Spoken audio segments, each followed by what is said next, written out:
Welcome to TSP. I'm your host, Sensei Phil. With me this week, the Chuckle Brothers, Charlie and Finn. Coming up, Kev lands a semi. Yeah, 2-1 win at Horsham to set up a semi-final with Southport. Goals from Jack Bridge and a first of the season for Keenan Appiah-Forson. Now, looking at our next opponents, another away tie, unbelievably. Southport not doing particularly well this season in the National League North.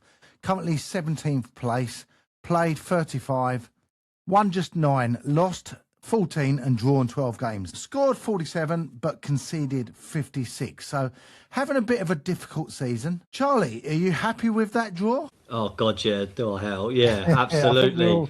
I think not to get them away again. I mean, like the inevitable.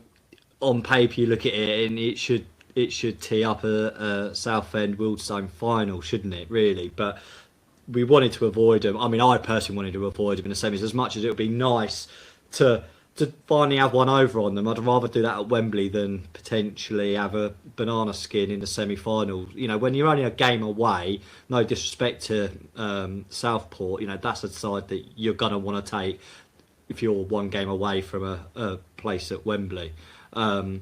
So, yeah, happy with the result. Obviously, you know, it would have been nicer to be a bit closer to home, but it is what it is. But we seem to be doing all right on our travels in the Cup, so let that momentum keep going. And yeah, fingers crossed we'll have a nice day out at Wembley to follow it.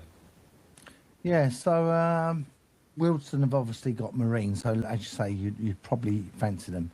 But going back to your question a few weeks ago, so we're getting closer now. Scenario is we go on and win the FA Trophy, but miss out on 7th place. Now, I'm not saying that's going to happen, but, you know, we've got a lot of games, you know, Kev alluded to it, certainly, well, in March and April, you know, playing twice a week, Tuesday, Saturday. It's going to take its toll. What if we miss out on that 7th place win? Is it a failure of a season? No, I don't think it is, because I think there's several ways you can look at it as well. I think if you look at where we are points-wise, we're better off. You know, we've been in the playoffs or in and around the playoffs the entire season, whereas last season we were, you know, worse off on points. We had to leave it to the last game of the season to squeeze into the playoffs. This year, as I say, we've been in there pretty much, all bar a couple of games, but that's purely down because of the cup games, and it's allowed other teams to leapfrog us in the games we've not played. And I think, you know, I think they would have set out that this was a trophy that we could win. We could go all the way, you know, and you're not going to turn down a chance to play at Wembley.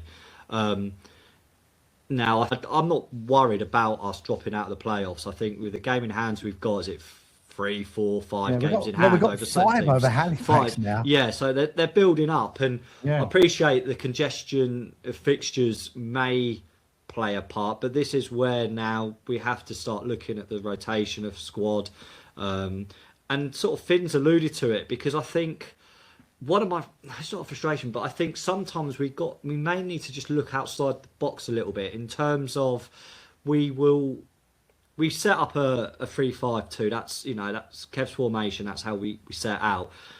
But that doesn't seem to change whether we're playing a league below us, a team bottom of the league, or if we're playing top of the league. It's regardless.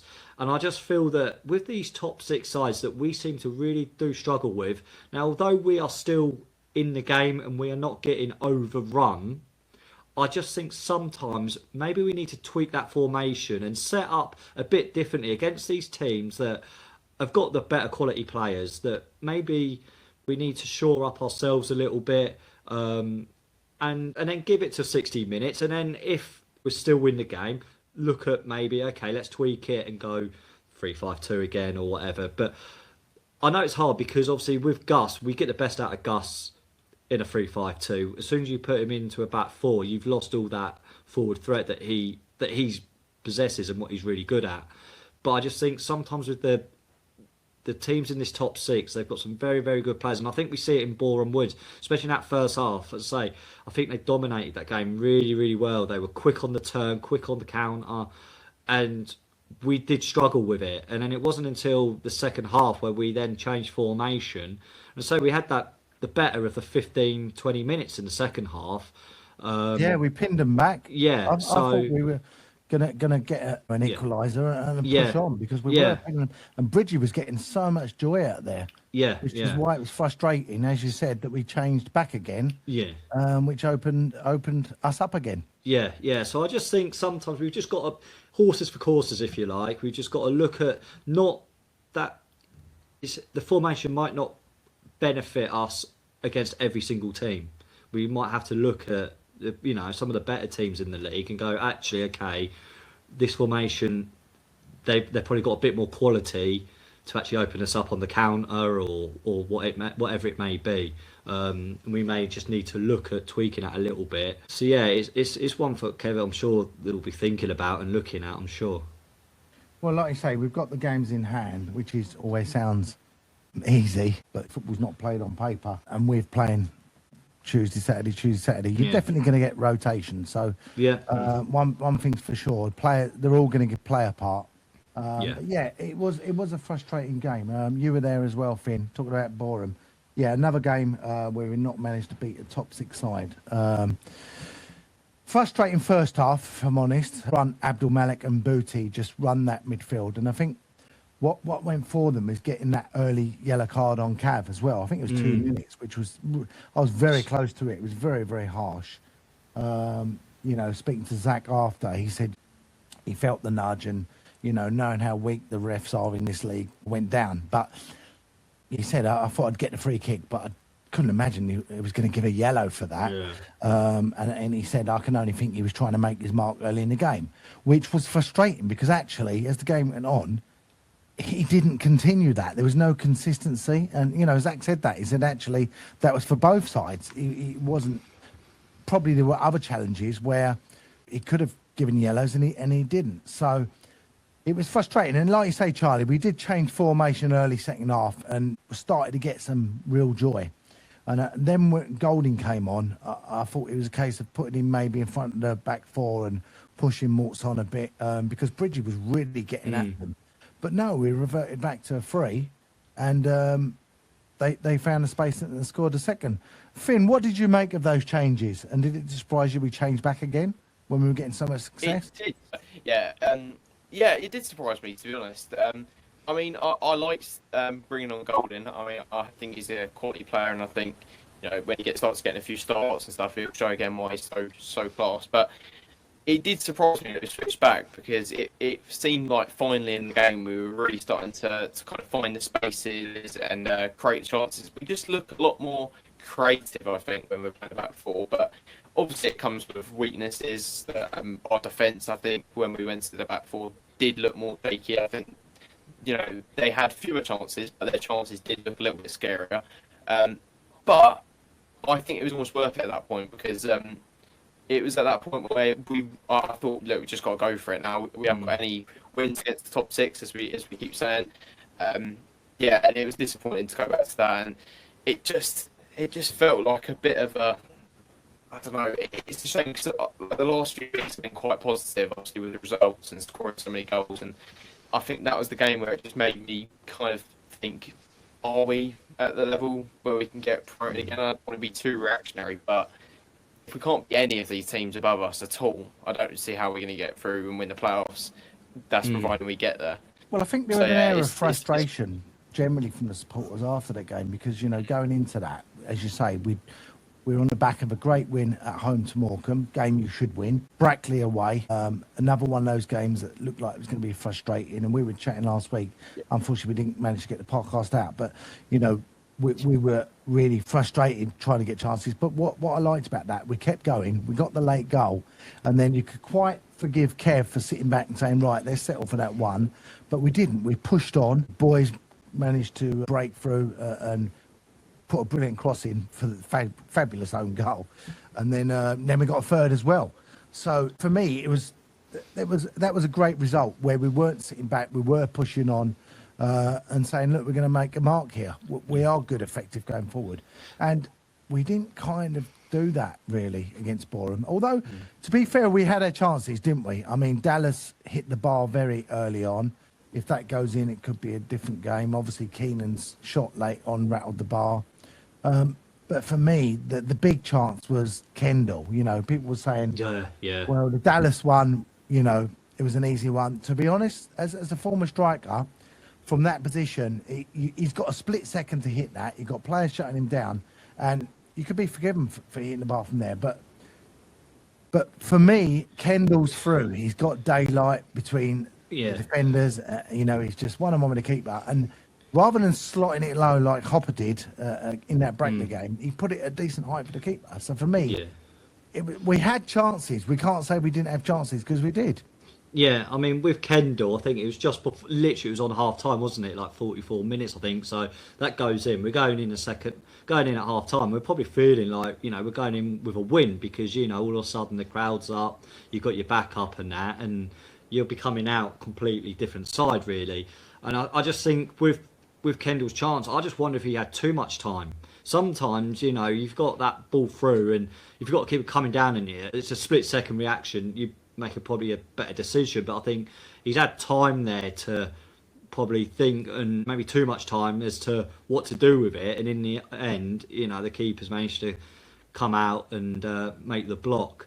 But I just want to ask you guys something, because obviously you was at the game, I wasn't, but obviously just off of the back of Kev's post-match comments, he mentioned about an atmosphere, or not an atmosphere, but a weird feeling around the ground. And I just wonder if you guys felt it, because obviously I understand that it works two ways, doesn't it? The players need to perform for the crowd to get up, and vice versa. The crowd are up, the play, you know, it gives the players an extra edge. But he sort of alluded to having a weird feeling around the ground, and I just didn't know if that was something that you guys kind of sensed at all. Yeah, I don't know if that was in relation to the talk of potential redundancies, or you know, I think maybe, but yeah, I don't know what you think. It was, for me, it was a little bit flat. You know, North Bank were noisy, as they always are, but generally around the, I don't know. Maybe it's because you mentioned it, Charlie, that maybe it's not just the players now that are thinking against these top six. Maybe it's the fans are thinking we're not getting anything here. So it was a bit edgy, and maybe it was a bit flat. I don't know, Finn. What do you think? Good question. I think for me, yeah, it's a good question. I think throughout the game, I thought the atmosphere wasn't kind of at its best, but I don't think it was necessarily too bad. I think that, you know, there's still, as you said, quite a bit of noise coming from North Bank. And it was kind of just a typical game.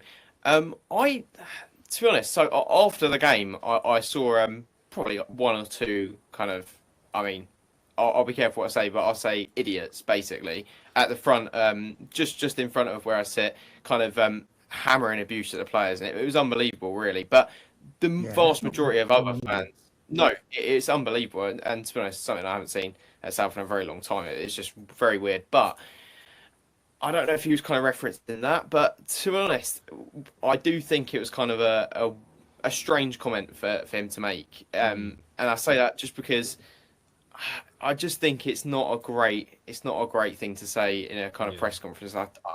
I wonder if he probably might regret it. He kind of, I wonder if he thought about that afterwards and thinks maybe I shouldn't have said that. It was just a little bit strange to kind of bring that up in the way that he did. But yeah, I did see after the game, but I think during the game it was kind of quite normal. I thought, yeah. We have to remember he's human as well, and you know, he's frustration, frustrated. Yeah, at the end of the day, we can talk about tactics and selection till the cows come home, but you know, we have created chances, and that's the thing with these games in the top six. Really, none of them have battered us. You know, that I can remember. They've all been close games, and a lot of them that we've lost have been by the odd goal. You know, obviously 2 against Boreham, but we've had chances. But at the end of the day, Kev can only do so much when the players are on that pitch and they're in those positions. They've got to. In those, of course. You know, and I was frustrated with Kendall. You know, as a former striker, those balls were bread and butter for me. Put me through, clear of the fullback. I never missed those. I put them away, and for me, I could see the way he shaped up. He just put it at a height that the goalkeeper was going to have a chance of saving it. So, like I say, there's only so much Kev can do. I mean, we see it, like we sit by the dugout, Phil, obviously, and I spend quite a lot of my time looking at the dugout than I do the game some of the times, because I think it's quite telling looking at especially like Curry's a very animated sort of coach, and Kev as well. And I think it's very easy for people to say Kev got the tactics wrong, Kev didn't do this, Kev didn't pick. But where I see it, I kind of see it slightly differently, because I can see the frustration in Kev, because there's times where he gets a lot. There's a lot of stick, isn't there? Backwards passing, sideways passing. Yep. But there's many times as well where Kev's shouting, "Put the ball forward, drive forward." But but if the player isn't doing it, then that's down to the player, that individual. So like you say, Phil, I think there's an element of the manager will set the team up that he thinks is the best team for that for that fixture. But like I say, once that whistle goes, that's down to those players to then perform, put everything into practice. So like you say, Charlie, we're very close to that dugout, and obviously you missed the Boreham game. What you wouldn't have known was that for a lot of the period of that first half, Kev wasn't in the technical area. He was actually in the actual dugout with the subs, standing next to Bentley, looking at analysis and trying to work out how we could change things to, change the picture. And actually, on the stroke of half, when the half-time whistle went, he absolutely berated some of the players going in. I've never seen him, you see Kev lose it a bit sometimes, but I've never seen him go at it like that. And fair play to him, he did change tactics, and we did come out, I thought, a better team second half, getting Bridgie on the left, going forward the back, and getting more freedom. But it was just another one of those games that was frustrated, like you say, a top six game, and we'll come away a little bit deflated, thinking yet again we've missed an opportunity here. Yeah, and I think that's just the frustrating, because if you look at those 4 or 5 games in hand we've got, a lot of those are still against those top 6 sides. And I think that's where part of the frustration comes, because you think, actually, if we do well here and get results, we can really get up that table and get ourselves in a decent position for potentially a home tie or avoid the eliminator sort of round. So I think that's where... Fourth is still reachable. Yeah, no, it is, exactly. And I think that's why I think with Boreham Wood, I think because... Like Finn said earlier, leading up to that, we were playing some really good football. We were sort of free scoring. We looked like we were playing with real confidence. But that Boreham would, there's no doubt. And on that, Charlie, Boreham had won 1 in 7. Yeah, and they were, exactly, yeah. But like you say, they were just. You've got Matt Rush, who's obviously an ex-Southend boy that wants to prove a point, and inevitably he gets on the score sheet at the end. Do you know what I mean? But he's someone that he scored what. Is it 17, 18 odd goals this season? So he's someone who's doing very, very well himself. And saying in the middle of the park, they absolutely ran that. We know all about Zach Brunt this time with us, how good a player and his passing. Because I think he was involved in the build up to the first goal, but I think he might have been. So he was. I think that's just where it's frustrating, because we were coming into that game and we could have.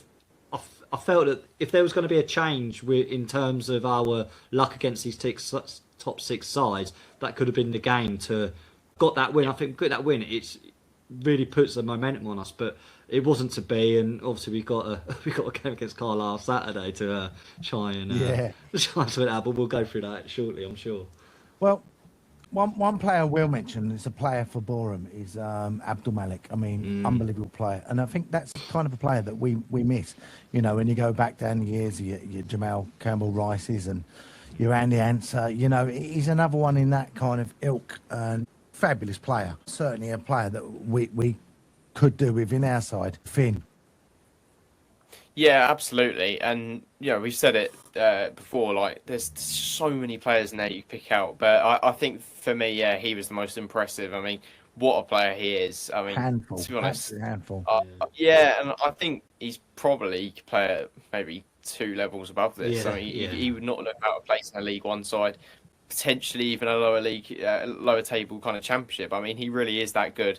Probably one of, if not the best player in the league at the minute, I think. Such a quality player. But to be honest, their squad is just littered with just talent. The recruitment they did in the summer is something that we haven't seen in a long time in this league, I think. But I think the frustrating thing, partly from a Southend perspective, is you look at some of the players and it's like, I do think some of them maybe we should have gone after, and you could look at it, but And I don't know how big Bournemouth's budget is, but I can't imagine it's light years ahead of ours. I can't imagine it. So it just shows that, I know fans say about budgets and stuff like that, but with the right recruitment, you can make it work, and they're proving that. I mean, to be honest, as much as we can say about what we did and how we could have changed the stuff, we do have to kind of admit that I think they just are the better side. And that's ultimately. Yeah. I mean, they were so good, and it was just at times it was like they are definitely better than us. So it was one of those really. Right, coming up in the halftime show, more Deal or No Deal. So guys, get ready for that.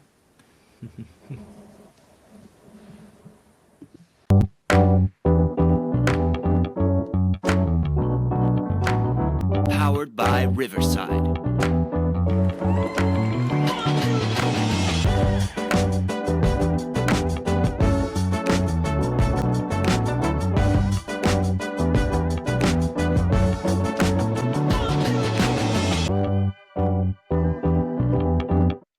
This is the halftime show in memory of John Gorrell.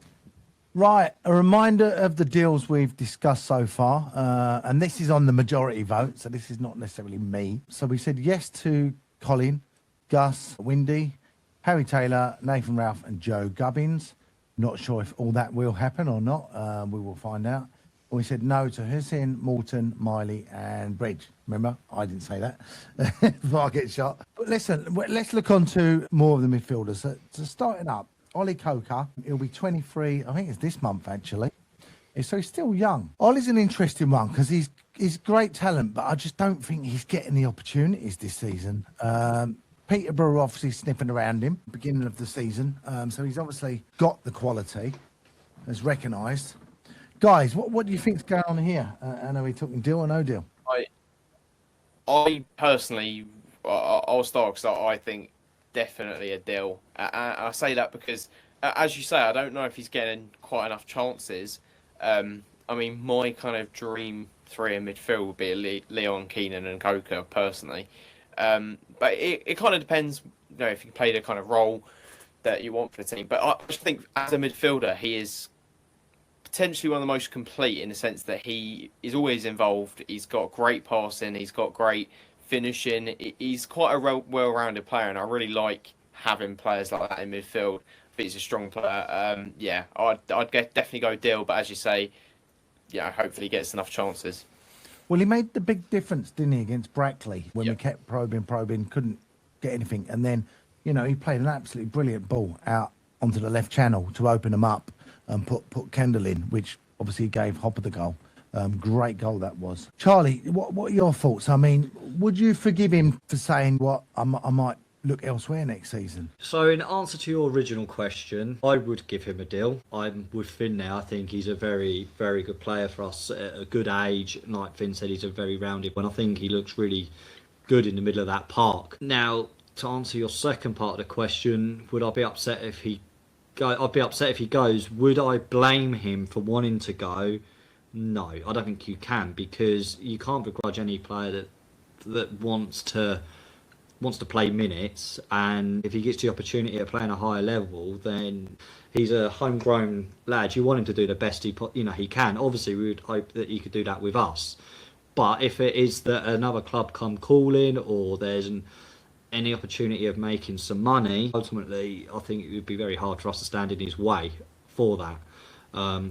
But yeah, I would love to have him with us. I mean, like you say, this season, he struggled at the start of the season, didn't he, getting into the squad and getting games. Then he had a sort of a period in the middle that he sort of got a good run with, but he seems at the moment, again, he's just sort of finding himself out of the squad and a bit of... So it's a difficult one, but I think if we had the opportunity to keep him, I think we'd be foolish to reject that. I think we'd have to offer him something.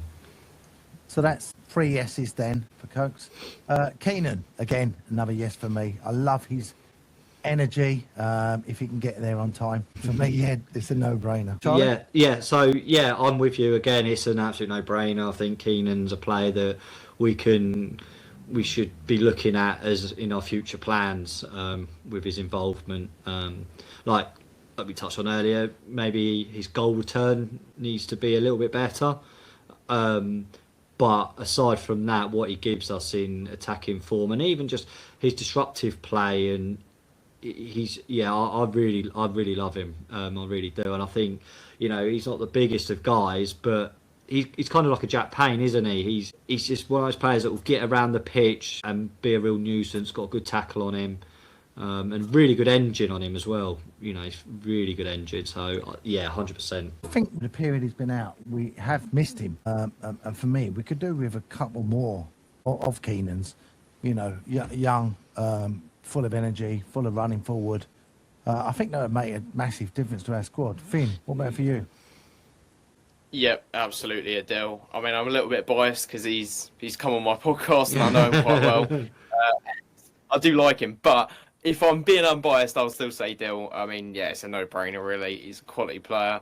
Had some incredible performances in the Southend shirt, particularly in the final at Wembley. I mean, he's such a good player, and he also has a good amount of experience as well. And no-brainer. Not much you can say about that one. Great player. Well, the next one is an interesting one. 32 years of age now. It's Tom Hopper. He's had a lot of stick this season, and he really has.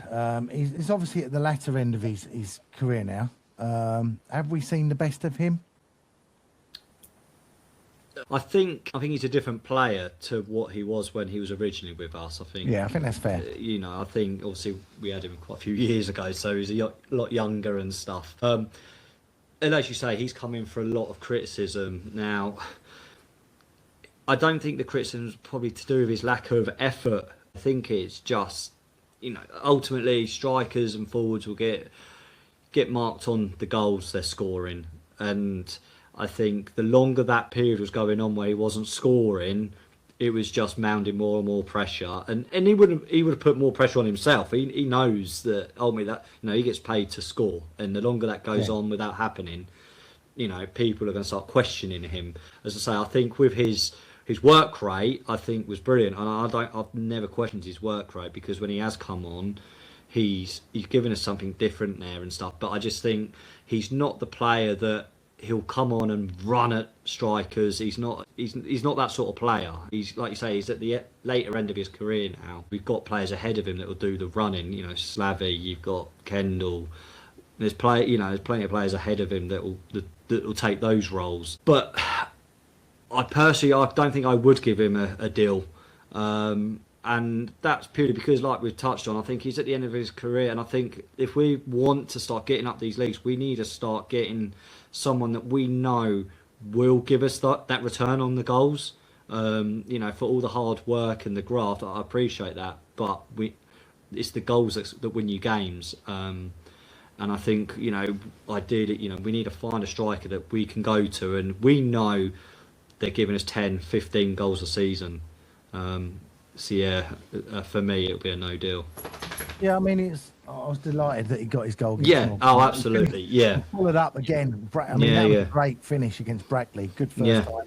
Take it away from the defender, and a good low early hit. Really good. So confidence will be high at the moment. For me, I tend to agree with everything you've said. But I still think he's got a big part to play this season.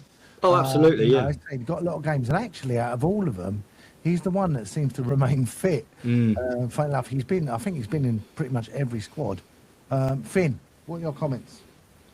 Yeah, so I think I'll start off by saying that I will be agreeing with you, so I will be saying no deal. I think what I say in his defence, I do think that he's a player that plays. He's very much a confidence-based player, and if he's low on confidence, his performance really takes a hit.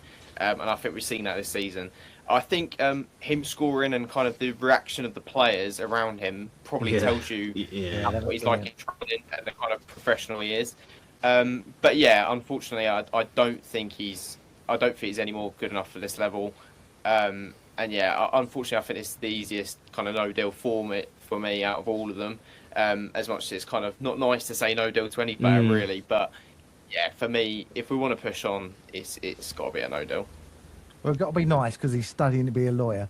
So we might need him in a few years. Listen, I think there's more to come from him this season, but Yeah, I agree. Maybe his last, sadly. The next one, I'm on the fence a bit. Josh Walker, 28 years now. He's had a great season coming off the bench. Finn, help me out That here. is a really. This is potentially the toughest one out of all of them for me. I thought about this one quite a lot. It's going to be difficult, but as you say, he is really, really good off the bench. I think it kind of depends on whether he's happy with the role that we'd want from him, which is probably, look, you're probably not going to start many games, but you will be used a lot off the bench. But part of me also thinks part of pushing on and going up into the higher leagues and kind of pushing up the table is having to make tough choices and potentially shipping players off that are good enough but not quite at that kind of level. It's difficult because he is a good player, and when he comes off the bench, I mean, he is solid quite often. And I do With our like budget, him. though, are we going to get better? That is a good question. Yeah, so that would depend. I think if we dipped into the loan market, we could potentially, to be honest. But then, obviously, then it's a case of what loan player is going to want to play off the bench. This is a really difficult one. I'm not too sure. I mean, I do think though we're in a blessed position where we do have a lot of strikers. So, but then we'd be getting rid of one in Hopper. Oh God, what do you lot think? Because you might be able to sway my mind a bit. I'm very stuck on this one. I'm very stuck. So I'm very much with you, and I look at him and I think there is a player there because I think actually when it comes to finishing, he's probably one of our most clinical finishers. I think he does know where the net is, and Fox in the box. for whatever reason he can't seem to do it over 90 minutes. And I think he started off the season really well at Gateshead. He was absolutely phenomenal. Really, really, and I thought, right, we've got him back here. He had a few injury issues back in the last season, and it looked as though he put that behind him. And then obviously, I think he had a spell out again. I can't know if he got a knock or was just out of favour at the time. And then, like you say, he makes a lot of his. He's got a lot of his goals coming from the bench, and it's. Like you say, it's really difficult because Phil, you touched on. You said a minute ago about what is our budget? Will we find better? And I think it's really. I think next season is going to be a really, really interesting season for us in terms of that. There's talk of a director of football coming in now. Whether he'll be in place for the start of next season, I don't know how soon a process that will sort of take. And so I think there's going to be a lot more sort of work behind closed doors with regards to our recruitment. I think there'll be a lot more people involved in making those decisions and highlighting who we want, who we can afford and things like that, and negotiating deals and stuff. So I think that next season will be a very, very interesting season for us. I do think there'll be a big turnaround of players. I generally do think that. But also, I think some of that is reliant as well on if we're still in this league or not next season. Because I think if we're out of this, if we do get promoted, then some of those conversations will be easier conversations to have and players will be more likely wanting to stay. But if we're here for another season and there's players that are now, they've had 2-3 years with us and starting to attract attention to Football League clubs, are they going to start going, well, we've had 2-3 years of trying to get out of the league, we can't. I don't know when my next opportunity is going to come to play in the Football League. Are they going to look at that and go, well, I think it's time for me to move on? So I think it's going to be a really interesting period of time.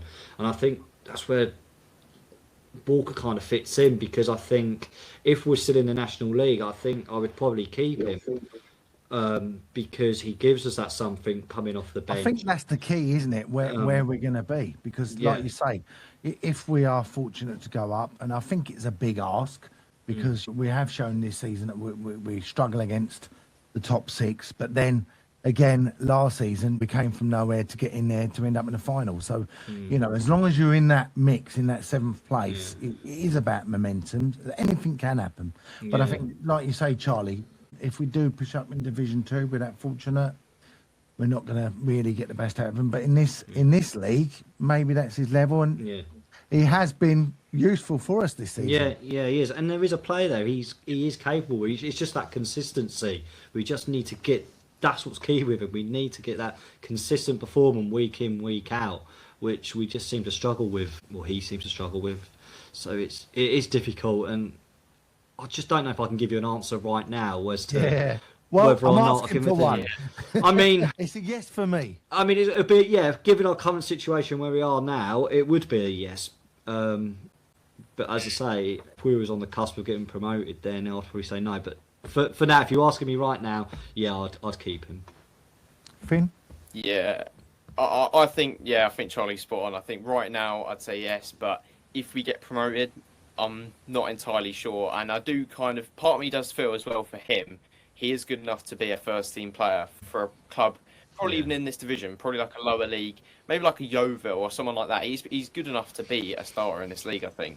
So part of me for him feels like he should go. But yeah, I'm going to say right now, yes, but we'll see it in the season. I'm not too sure. We sounded like proper politicians there, didn't we? See, right in the fence. Totally. Splinters on our arse. Okay, the next one. Again, another one, if I'm honest. Charlie Kendall. We do have an option, I believe, to extend. He's 25 years, so he's not particularly old. Good age. Again, I'm on the fence. And I'm only on the fence because of his injuries. I think when he's in the side, we are a better side. You know, he can stretch the play. You know, I think whoever he plays with, he's useful. Yeah, I was frustrated with his chance the other week. But he's a player that scores goals. And you know, actually, Brackley, when he come on, he made a big difference. 2 assists. We'll start with you, Finn. Yeah, well, to be honest, I think this is potentially, I disagree a little bit. I think this is potentially one of the easiest ones for me. And that might shock some people, but I think for me, he is the striker that excites me the most. And I maybe not the best in terms of quality overall, because I think probably Dallas is a little bit more well-rounded, and probably even Carlisle, they're probably more well-rounded out-and-out strikers. But I think Kendall is an incredibly exciting player, and obviously he's still quite young. And yeah, for me, it's 100% a deal. Part of me kind of regrets my Walker decision now, but no, I'll stick with it. It's so hard because to be honest, there's kind of a bit of an emotional element to it as well. Quite a lot of them you kind of like them and don't want to, but yeah, this one for me, 100% Kendall. I'd say deal. Yeah, I agree with Finn. Now, for me, it's quite an easy decision. It would be a yes for me. I think he has had his injury problems, but I'd like, touch wood, he's over that now. He's someone that I think can really, really push on, and next season, hopefully, it'll be like the making of him, and we'll start getting, some real regular performances out of him. For me, he's one that gives you something different. With a lot of our strikers, you're trying to put the jigsaw together, and sometimes you've got one and you go, well, will he work with him? Will he work with him? But I think for Kendall, whoever you put him with, it kind of works. So yeah, for me, it would be a yes, absolutely. I think as well, Phil. For some reason, with him and probably Ollie Coker, I feel like they're two players that would play better with a better side as well. I'm not saying a better side than us, but I think as we go up the leagues, as we kind of hope to do, I feel like they're two players that could come with us and kind of grow. And I think when you put Kendall next to a player like Dallas, for example, he quite often looks very strong. And I think he works well with players around him that are quality. Yeah. And I think it's the same with Coker. So I think that those two, and Kendall in particular, I think they're players that we could keep for the future as well. I think they'll develop with us. Yeah. Okay, bit of a forgotten man. Talking about players for the future. 20 years old, Jack Stone. He's now gone out on loan again, I believe, Sudbury, I think it is at the moment. Yeah, what are your thoughts? We were all campaigning for him to get a deal. And obviously scoring all those goals was at a very different level to first team. But he's gone out, got a bit of men's football this season. But it's a tough battle to get in the squad with so many strikers. Yeah, it is. But I would give him a deal. I mean, okay, his goals have come at youth level, but the sheer amount of goals he scored and assists, and the fact that he's now gone out and played men's football, and he's done fairly well as well. He's not looked out of place. He's scored at those levels as well. I think for someone that's sort of just still only coming in, starting their career, even if it means that he goes out on loan again for a few months or whatever, it gives us that option that actually, if we are short or we need someone different, we've got that available to us. And I think you can't turn your nose up at his goal return. And I know it's youth level and that, but there's obviously the goal doesn't change. The goal's still the same size. The pitch is the same size. Okay, the opponents, but if he's capable of doing that against people of his own age at that level, then what's to say when he's, in his 20s and he's, a bit more of a established player playing men's football, that he's not going to be capable of finding the back of the net on a regular appearances. Yep. Okay, well, so is that's a yes for all? That's a yes for me. Well, I'll say, I think, so I'll definitely go with a yes, but just one thing to add, I think it's also important to say yes, also because I don't think it's a great look for the kind of academy and the young players at the club if, I mean, like, let's be clear, like last season, I don't think he could have physically had a better season, really, in terms of numbers. As far as I'm aware, his attitude is good and everything like that. So I really think if he has that season and can't get a deal and kind of break into the team soon, it's a bit worrying for young players at the club. Like, they might be thinking, well, if he can't get in the team, how can I? So I do think it's important to give him a deal, and also because, as Charlie said, I think he's a top player. Yeah. Okay, going into the loan players, don't really need to talk about James Golding, 21 years old.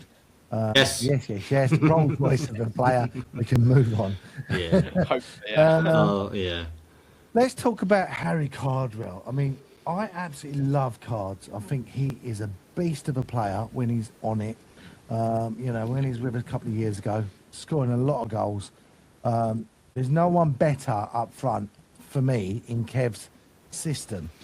He can press. He's got aerial ability. Great in both boxes. He's a fantastic player.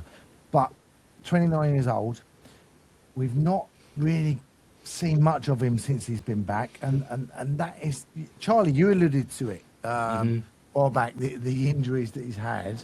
Yeah. He's obviously going to be on a decent wage. Yeah. Do we give him a deal again? Are we looking at a permanent at the end of the season? What's your take? Or do you think there's better opportunities out there? So I've said to it before when there was talk about us potentially signing him and things like that, and I said at the time I was a little bit wary of it, not because I don't think he's capable, because as you say, he's got all the attributes you want for your centre forward. He's a big, tall, tough guy, good in both boxes, good with his feet. But ultimately, it's his injuries that are a problem. And we've seen it with us coming back now. Was it his second game? And he's been out ever since. And doesn't seem to be any sign that that's going to be him coming back anytime soon. And I'm just sort of looking at his career stats, and after leaving us, he's played 42 games for Forest Green, and 42 games, and that was it, and with 4 goals. So his return hasn't been fantastic, and I just think that there's probably other players out there now that we should be looking at, away from the injury sort of concerns and stuff that Cardwell's got, because there's obviously somewhere he's got a niggle or problem, and there's no guarantee that will ever go away, and it's just a case of, well, how long will it be? And I think that will always be the worry with, well, when's the next injury going to come? And we want someone that is going to play the whole season, going to give you that return on goals and play regular football. And I just feel with Cardwell that unfortunately he can't guarantee that. Well, I believe he's back on the grass again, so hopefully it won't be too long. But like you say, when he's back, we need to see some consistency from him. Finn, what's your take on Caldwell? Would you give him another deal? It's it's a difficult one. I think quite a few of these are difficult. I think I'm more on the fence of I would, but I do accept that it's a big risk. I do think it's a risk. Part of me thinks it's a risk worth taking. And I say that because I think when he's come back, I know Charlie said about his not great return for a screen, but I just think he never really clicked there, and it wasn't really a great move for him. Personally, he never looked happy there. But I think if we look at his performances with us since he's come back, I think he looked really, really solid. And I just think, I know we've got a good amount of strikers, but we haven't actually got, if we're thinking about for next season, we haven't actually got quite as many as we think, because obviously Dallas is a loan. We might make that permanent, but it's not a kind of guarantee. Hopper, Uster have said that we would say no deal. Walker, we were a bit on the fence with. We swayed on the side of giving him a deal. So really, we've only got one there that we kind of agreed on to give him a deal, which was Kendall. Yeah, it's a tough one. I think it's a risk worth taking, but only for a year. I wouldn't extend it past that. And if at the end of that year, he wasn't fit enough and he was injured, I wouldn't give him another one. But that's kind of where I'm at. Yeah, I think for me, it depends how, like you say, how he finishes the season, if we can get games out of him. And also, I think it depends on who else comes in those four. Yeah. If you've got another one kind of like that, then, yeah, you can't have too many of those. You need players that you can rely on. To me, yeah, I'm on the fence with that one. And then, yeah, finish with Andrew Dallas. I mean, I think he's a fantastic player. And we saw against Morecambe, the finish he's got. He's for me, he's a natural striker. People might argue he should score more goals. He's got 10 this season. For him, he's probably not had a regular strike partner, so that's probably been difficult. Yeah. But, yeah, no, for me, I think if there's a deal to be done, he's 26 years of age. He's not been scoring in the last few years, but, it's probably his best season this year. That has been for a while. And I think if we can get him going, if we can get couple of midfielders in to put the balls into him, I think he is a fabulous player. We'll start with you, Charlie. Yeah, agree on what you say there. Yes from me. Yeah, it'd be a yes from me. As you say, it's just whether or not he wants that permanent deal down here. Obviously, he's from up north. I think he's played a lot of his football up there, so it'd be a case of like family and stuff and how that works. You see it a lot with. It's more than just the football. It's family and how they can then bed in and start a new life down south, if you like. So but I think we had that opportunity of when his loan was it in January when it was due to run, and we could have extended it, which we chose to. He was happy to, and he seems to really enjoy his football. He's one of the he's one of the few strikers that are a regular starter for us, other than that little blip he had with his injury. But he seems over that now, and I think he's a really intelligent player. I really like watching him. Yeah, I agree. As you say, I think he makes great runs. Yeah, and I just think sometimes that might sometimes go unnoticed because the right ball hasn't been played or anything. So, but I think once we get the right kind of couple of players around him, I think he can really, really flourish, and I think we'll start seeing a really good return on him. Yeah, I speak to him quite a bit. He's such a lovely, lovely guy, and I know he's enjoying it down here. He's also really good mates with Harry Boys. I know he's also loving it down here. So obviously that is a bonus. Finn, over to you. Maybe the easiest one in the squad. I know I said that with Kendall earlier. Those two may be the easiest, but yeah, this is an easy one for me. As Charlie said, such an intelligent player. I think he's another player that as the squad kind of gets better and we get better kind of quality around the board, I think he'll really flourish. And as you said, Phil, I think he'll benefit from having a kind of consistent strike partner. And I think Kendall and Dallas should be our strike partnership next season for me. I think that should be the two. It's just a case of obviously can Kendall and Dallas to an extent stay fit. But if they can stay fit, if all the strikers are fit, I think those are two for me. Dallas is a quality player. 100% a deal for me. Well, one thing for sure, whoever comes in as director of football, they've got a hell of a job. I wouldn't like to make the decisions. We've chatted the pros and cons of them. And I think we are going to see a few changes maybe next season. But listen, let's get behind the boys for the rest of the season. Oh, absolutely. And hopefully we'll end with some joy. Okay. Okay, up next, we've got another game at Roots Hall tomorrow. We're heading back there again. Truro. No excuses for this one. Currently bottom. They were. I think they've lost the last 6. Their confidence is in their boots. They'll be absolutely gutted with Saturday. They were 2-1 up, conceded late goal, 80th minute, and then conceded a losing goal, let's say in injury time, to lose that to Braintree. Bottom only scored 33, conceded 61. Surely it's there for the taking. Finn, you looking forward to this one? I am, yeah. I mean, for some reason, it feels like a potential bananas game, but I feel like it always feels like that when you play against these. Don't say that. I know, yeah, but I do think, and we played them quite a few times this season now, in the cup and the league and stuff, and both times, we've looked strong against them. For me, it's got to be a win. I know we've got a lot of games piling up now, so tiredness will start to kick in at some point, but I think right now, I think we're good. And for me, it's got to be a big win. Are we doing predictions now, or are we saving that for a minute? We'll do that in a minute. All right, we'll do that in a minute. Yeah. I think this will be a good game. I think it'll be a good game. Hopefully, the atmosphere will be good. I think. Yeah, well, good. Kev's called for the atmosphere.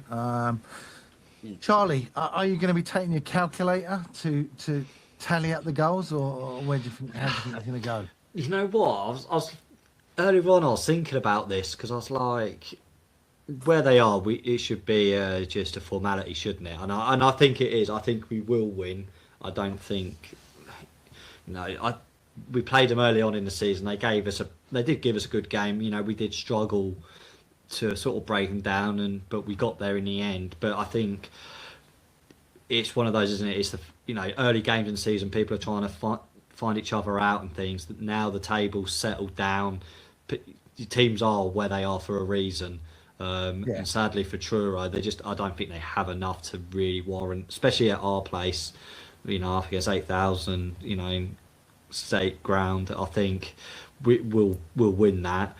I don't think it will be a bigger goal fest as we think, though, because a lot with these lower sides that all bar it, okay, with like Morecambe and the likes, we've scored goals, but sometimes we do struggle, especially teams that come in and they'll just set up just to disrupt us, and taking times with throw-ins and going down, and I'm sure there'll be all of that as we do see, and that's what they'll do they'll do what they need to do to try and grind out a result.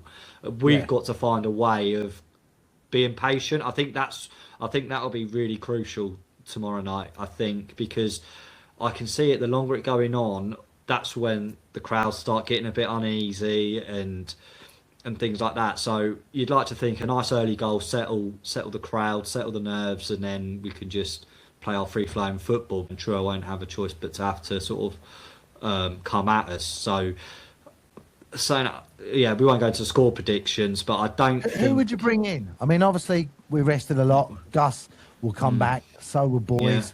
Yeah. But looking at that midfield, there's also James Golding is in the question. Who do you think he might bring in? I mean, I think I would like to see Bridge in the middle against them, and I really do, because he gives us something on the wings. He's a really tricky player, and we see it quite a lot last season. As soon as he's on the ball, it naturally draws a couple of players over to him to try and tackle it, which then creates that space in the middle. So I would like to see Bridge come in. I think Keenan would be there. Obviously, Leon looks like he's out for a little period of time, which I think is a massive blow. At a really crucial time of the campaign. So touch wood, that's only for a matter of weeks and nothing sort of overly serious. But then, I think Cav will come in. I suspect will be there. It's difficult. And as you say, Golding is where you put him in, because he could probably do a job in the midfield as well. Or like you say, just playing in front of the back four, potentially like a Cav kind of role, because he's got a goal in him as well, and we see him. He doesn't mind, getting himself in advanced positions as well. He did against Boreham, actually. He did. At one point I thought he was playing up front. I thought he was going to go through all of them. I thought, he's just playing up top now. But such a good player. He gives us something different to think about. Yeah, so there's lots to think about, isn't there? Right, let's get some predictions before we talk about Carlisle. We're going to start with you, Finn.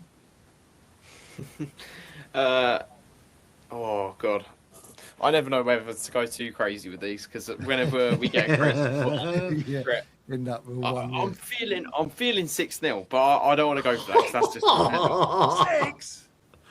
Wow. Have you had a drink? no. Oh, I wish. No, I think for some reason I have in my head that we're going to concede an early goal and then turn it around and we'll just get a 2-1. Yes, 6-1. I'm going to go with, but they're really, really poor. They're seriously poor. And we've scored 4 against them before in a game. We'll be determined to get a good result after that Boreham would, and obviously we've just had a bit of a confidence boost that we're in the semis for the FA Trophy. Yeah, I'm going to go 6-0. Let's do it. 6-0. Why not? 6. There you go. Hey, if we 6-0. get it, We've got 4, we've got 5 next week. We've got 3, we've got 4, we've got 5 this season. Now we're going for the 6. If it's 6-0, there'll be no podcast next Monday. Because I can't cope with it. Yeah. Charlie, are you mad as well? So I love Finn's enthusiasm, and I do think we'll win. I mean, I'm just looking. There's someone that's commented as well, and they've gone for a 4-0 win. So people are obviously hoping for goals. So I really hope you're not left disappointed. But as much as I'd like to see a goal, for whatever reason, I just can't see it happening because I just think they're going to set up and make it really difficult. And I'm going to try and just put a bit of a level head on all of this, and I'm going to go for a 1-0 win. Okay. Yeah. It'll probably be directly in the middle of it. Yeah. The sensible head for a change. 4-0. I think there'll be goals. You're going 4-0, yeah? Yeah, I'm going to go 4-0. Come on, we're at home. The fans need to turn up, as Kev said. Let's get some atmosphere. Let's not have any of this weird atmosphere that he talked about. Let's get behind them and get an early goal, and hopefully the floodgates will open. Listen, I said, what did I say about Morecambe? I said 5-0. It was 5-1. 5-1. Yeah. So listen, we're going to go 4-0 for this one. 4-0. Okay, Saturday. Maybe not 6-0. Carlisle, late kick-off. Again, the league have not really thought of our fans travelling all that way. 5:30.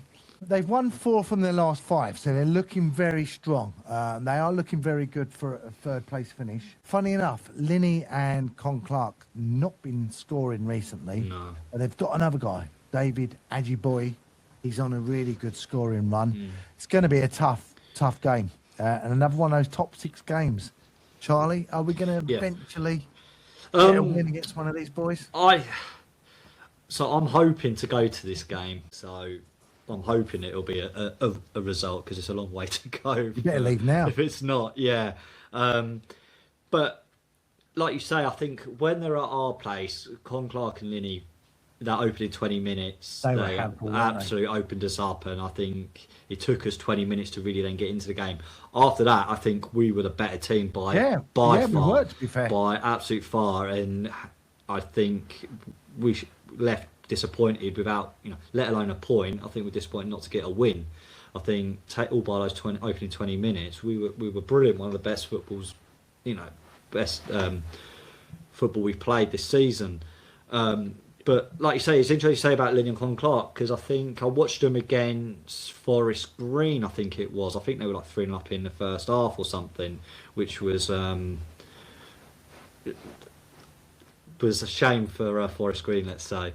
But but I don't think Con Clark or Linney even started that game. So for me, we know what danger they possess, but also for me, I think is it a guy called Kelly as well. I thought when he was with us, I thought he was an absolute handball. Now you said someone about Cardwell earlier and that.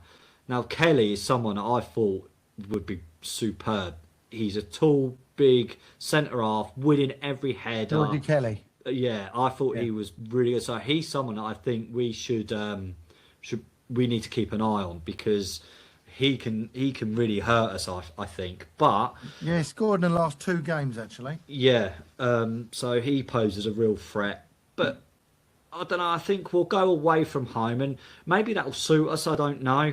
We're not at home. Roots a very tight ground, isn't it? And I think when it's not sort of going our way, that can feed onto the pitch a bit. I think players can sense that you're right up against each other and stuff.